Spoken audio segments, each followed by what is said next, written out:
Le deuil ne se fait pas seulement avec des couleurs du noir et du blanc et puis disons que mais j'ai fini mon deuil. Non, le deuil se fait aussi à travers d'une création. Alors aujourd'hui, j'aimerais vous partager ce gâteau où j'ai fait le deuil d'une situation qui s'est passée dans ma vie. J'aimerais vraiment vous partager ce petit gâteau-là. Mais pas le gâteau en tel, mais ce que j'ai appris à travers de cette histoire qui s'est passée dans ma vie. J'aimerais vraiment vous partager quelques mots par-dessus tout. Et je bénis le Seigneur pour ce qui s'est passé. Je bénis le Seigneur aussi pour tout. Mais plus précisément pour ce gâteau. Car chaque fois je regarde ce gâteau, parce que oui, ça a été inspiré par le Seigneur, fais quelque chose que tu aimes pour clôturer ce deuil. Et j'ai dit, pourquoi pas mon gâteau? Pourquoi pas un gâteau? Parce que moi, je suis pâtissière de base et j'aime bien lorsque je fais des gâteaux parce que je me sens vraiment dans mon élément. Et du coup, quand j'ai fini le gâteau, j'ai dit bye bye à toutes ces situations catastrophiques. Parlons de cette histoire. Vous savez, j'ai subi quelque chose, j'ai traversé un moment qui était très chaotique ces derniers temps, qui m'amène vraiment à parler de ce sujet, l'amitié. Aujourd'hui, beaucoup de personnes recherchent des amis, mais ne savent pas ce qu'est le sens de l'amitié. Et blesse beaucoup de gens à travers de l'amitié, détruit beaucoup de personnes à travers de l'amitié. Moi, je peux vous assurer que la situation où j'ai traversé, j'étais comme tombée au sol. Je ne pouvais même plus me relever. J'avais tellement mal à l'intérieur de moi, c'est comme si mon cœur était éclaté. Comme si mon cœur était éclaté et le sang coulait à l'intérieur. J'avais mal. J'avais mal, même tellement mal, si tu appuyais, il se reste un tout petit peu sur moi, tu m'énerves partout en fait. Je ne saurais vous expliquer. Parce que quand le diable veut te détruire, il amène des situations comme ça pour te détruire. Mais grâce soit rendue par Jésus-Christ qui était toujours et qui sera toujours avec moi, qui ne m'a jamais abandonné durant ces moments. Mais je vous assure que durant ces temps, l'Esprit de Dieu m'envoyait les signaux, me parlait, mais j'étais comme, comment on appelle, j'étais comme tétanisée en fait. J'étais comme, je ne pouvais même plus bouger. Et tout ce que je recevais de la part de Dieu, je ne pouvais plus parler, je ne pouvais plus rien dire. Alors que lorsque la situation était arrivée, je parlais beaucoup, mais heureusement, parce que sinon, j'allais m'étouffer. Oui, mes bien-aimés. Pourquoi je partage ça avec vous aujourd'hui? C'est pour vous faire comprendre que il y a des situations que vous pouvez traverser dans votre vie qui sont tellement terribles. Si vous ne faites pas le deuil de ces situations-là, vous allez finir par rester là-dedans. Oui, j'y étais restée. Oui, j'y croyais.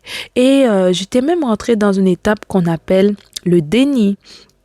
Le déni, c'est lorsque tu y crois à un point où tu te poses des questions, mais qu'est-ce que tu as fait? Mais pourquoi ces choses? Enfin, tu te remets en question à chaque 5 secondes. Tu te remets en question, mais négativement. Aujourd'hui, j'aimerais dire quelque chose à quelqu'un sur l'amitié. L'amitié, ça se construit. On ne se lève pas comme ça, on dit je veux qu'un tel soit mon ami. Et puis un tel du jour au lendemain va devenir ton ami et les choses iront toutes roses. Non. L'amitié est comme une relation de couple. C'est comme si c'est deux personnes qui s'aiment, mais différemment. Ils ne s'aiment pas pour aller en profondeur, mais ils s'aiment pour partager des choses importantes, des choses intimes entre deux personnes qui vont se croiser. L'amitié est sacrée. Regardons l'amitié de Jonathan et de David dans la Bible. Vous savez pourquoi cette amitié n'a pas pu aller loin? Parce que Jonathan était toujours attaché à la jupe de ses parents. Jonathan était attaché tellement avec Saül que il a oublié l'amitié de David physiquement. Il n'entretenait pas cette amitié physiquement. Il faisait que entretenir cette amitié spirituellement. Il est beau de le faire. C'est bien aussi de le faire. Mais physiquement, c'est meilleur de l'entretenir. Et du coup, Jonathan a fini par mourir dans les bras de son père, mais David a excellé. David a allé de l'avant. Pourquoi? Parce que Dieu avait placé David sur la direction de Jonathan pour qu'ils deviennent des amis, mais pas seulement des amis, mais des complices dans les guerres. Des guerriers, des soldats qui vont se mettre ensemble pour aller de l'avant et pour construire, pour bâtir, pour faire des choses, pour remporter des victoires. Oui, c'était le sens de l'amitié de Jonathan. Les deux étaient liés dans l'âme, mais aussi ils étaient liés physiquement. Mais Jonathan avait choisi de rester dans les bras de son papa. Et il a fini par mourir en guerre. Aujourd'hui, je peux dire à quelqu'un, il y a des amis que Dieu place sur ton chemin. C'est pas pour que tu puisses retourner dans ce que tu as vomi, mais pour que vous puissiez construire, bâtir ensemble et aller de l'avant. C'est apprendre à bâtir l'amitié. Jonathan n'avait pas le temps pour bâtir cette amitié avec David parce qu'il avait peur de son père, c'est vrai, mais c'était pas précisément ça le problème parce qu'il pouvait prendre des décisions, Jonathan. Mais il était trop attaché.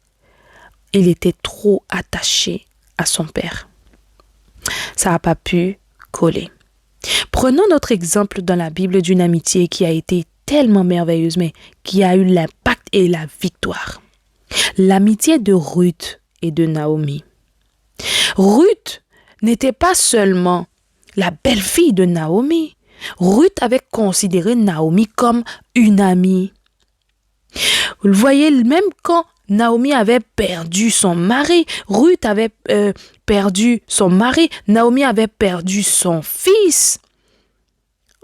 Les deux, ils ont fait leur deuil et les deux disent, nous, on va continuer ensemble. Et Ruth a répété une phrase qui a dit, là où tu iras, j'irai. Ce que tu feras, je ferai. Et s'il y a lieu même de mourir, elle allait mourir à côté de Naomi parce qu'elle aimait Naomi, pas seulement sur le plan des paroles, mais elle faisait preuve de l'amitié. Et dans cette amitié, Ruth a été élevée par la gloire de Dieu. Et aujourd'hui, l'histoire de Ruth a parlé sur la venue de notre Seigneur Jésus-Christ.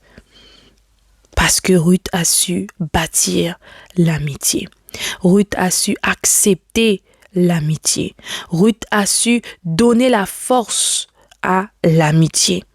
Ils n'étaient pas seulement des belle-mère, belle-fille, non. Il y avait une amitié qui a été bâtie avec eux. Et Naomi était là comme conseillère pour Ruth en disant à Ruth, vas-y dans les bras de Boaz, vas-y faire ci, vas-y faire ça. Elle était là en tant que conseiller pour Ruth. Même quand Ruth voulait, non seulement Ruth a aidé Naomi à surmonter son deuil et Naomi aussi a aidé Ruth à pouvoir aller de l'avant. Voyez, donc les deux, ils étaient des complices en amitié. Aujourd'hui, nous voyons des personnes qui cherchent des amis vite. Aujourd'hui, je suis amie avec toi et puis j'ai fait quelque chose, je disparais, demain je n'ai plus d'amis. L'amitié n'est pas ça. Non, pas du tout. L'amitié, pas du tout.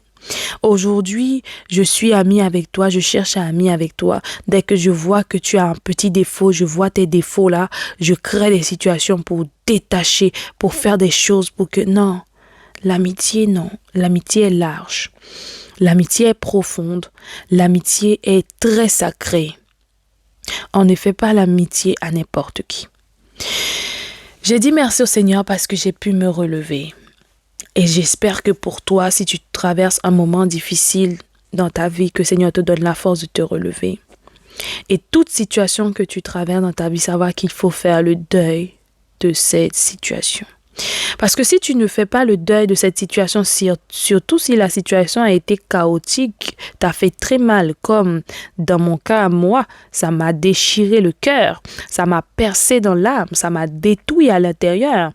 Et Si tu ne fais pas le deuil de cette situation, il serait difficile pour toi d'aimer, il serait difficile pour toi d'aller de l'avant, il serait difficile pour toi aussi d'ouvrir ton cœur à une situation pareille. C'est-à-dire, si c'est l'amitié, tu auras du mal à avoir des amis. Tu dirais que tout le monde, c'est pareil. Et tu seras méfiante vis-à-vis des autres personnes qui viendront près de toi. Peut-être que Dieu a voulu te donner encore d'autres personnes, mais tu ne voudras pas les accepter parce que tu as été blessé au plus profond de toi et que tu n'as pas été guéri et faire le deuil de la situation. Et les situations qui nous arrivent aussi doivent nous enseigner.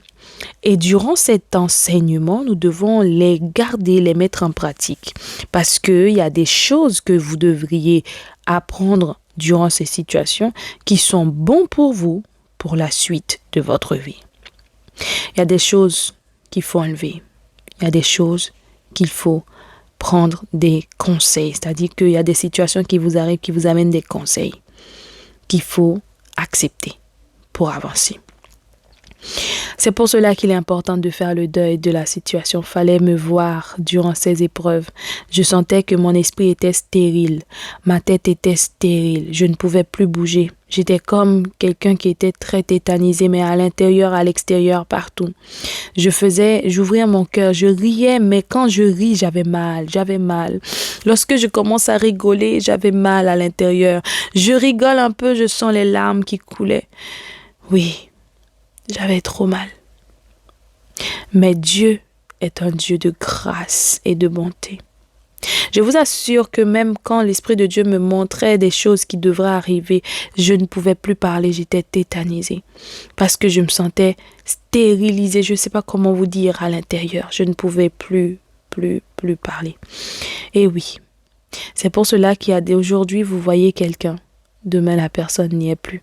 Peut-être qu'il a traversé, il y a une situation qui est venue dans sa vie et ça a bloqué son cœur. Et tout à coup, il est parti. Il y a des façons aussi qui est plus important à régler des problèmes.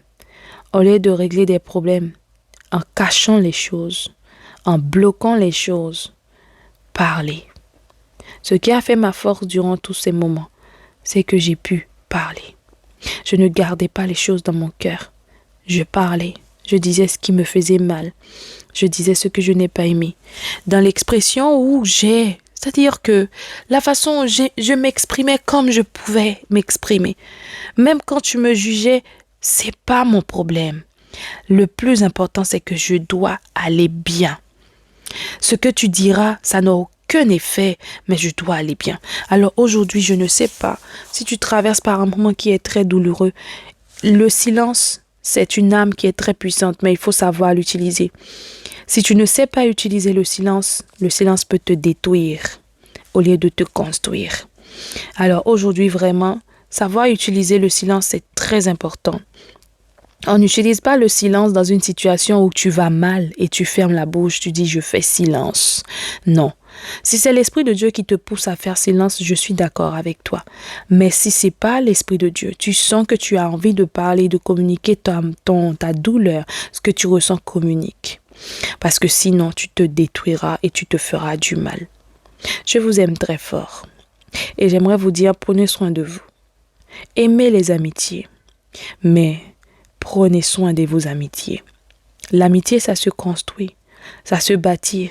On n'est pas ami avec quelqu'un aujourd'hui et demain. On est ami avec quelqu'un pour la vie. C'est pour ça qu'on prend le temps de construire l'amitié. Parce que c'est comme un mariage. Prenez soin de vous. Ne laisse personne vous laisser tomber au sol. Mais prendre le temps plutôt d'aimer avec votre cœur. De donner avec votre cœur et de savoir s'arrêter quand il s'agit de s'arrêter. C'est magnifique mon gâteau. Très magnifique. Et j'ai fait le gâteau avec la force qui me restait. Et quand j'ai goûté le gâteau, je sentais une paix. C'est fini. On doit aller de l'avant. Et je l'ai baptisé un nouveau départ. Le nouveau départ sur toutes les situations. Que ce soit amitié, que ce soit gestion de mes finances, etc. De toutes mes relations. Il a fallu ce temps pour que je puisse comprendre beaucoup de choses. Et je remercie le Seigneur pour cela. Et toi, quelle épreuve que tu traverses dans ta vie qui te met KO, qui fait que tu n'arrives pas à te relever et faire le deuil de la situation pour aller de l'avant? Quel moment douloureux que tu traverses dans ta vie qui te met bas terre, qui fait que tu n'arrives pas à faire des pas, des marches, des élans pour aller de l'avant? Ne laisse pas une situation te détruire, mais plutôt lève-toi afin que l'Esprit de Dieu puisse t'aider à construire toute situation qui veut te détruire. Que Dieu te bénisse, que Dieu te garde. Shalom à toi.